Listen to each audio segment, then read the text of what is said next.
ตัวมึงนั่นเดี๋ยวมึงเตรียมตัวไว้แล้วเด้อเขาบังคิดไปอยู่นะกูบ่อยากไปหามึงเดียวนี่นะกูอดอยู่เดียวนี่นะเดี๋ยวสาวมนสาวอ้นบักเบิ้ลกูสิมาจัดการมึงนั่นกูสิบอกใครดีให้มึงกระบังงับปากดีๆมึงเห็ดคลิ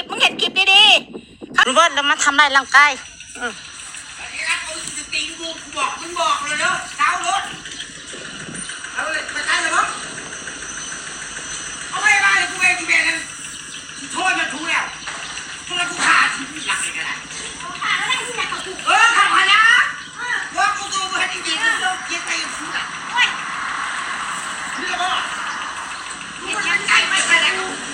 กูสะใจเว้ยกูสะใจเว้ยกูดีใจเว้ยถ้าเตะปากมาคิงได้กูเฮ็ดขักคนนี้กูสิสลองเลยมือนี่ถ้าเตะปากมาคันนี้ได้นะเด็กน้อยแบบนั้นค่ะดิ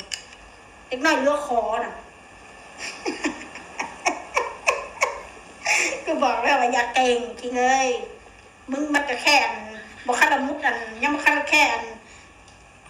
ปากยังไม่สิ้นกินน้ำนมมึงจะเก่งมึงจะมาเก่งเสือผู้รักกูไงตัดใจขอขักมือนี่ปากดีทั้งวันปากดีแล้วทำพฤติกรรมแบบไม่น่ารักเลยนะปักขิงสะใจกูเด้อีช่องแสสะใจกูเด้คนนั่นแหละเป็นคนนั่งหนาเดี๋ยวกูในสู้เบิ่งดีๆนะ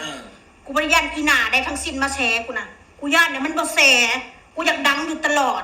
สู้หูป่ะกูอยากมีตัวตนกูหิ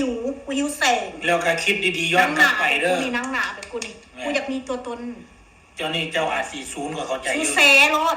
นั่งหนาสตีเจ้าอาจสิรถเจ้าถามคำนี้น้ำเด้อ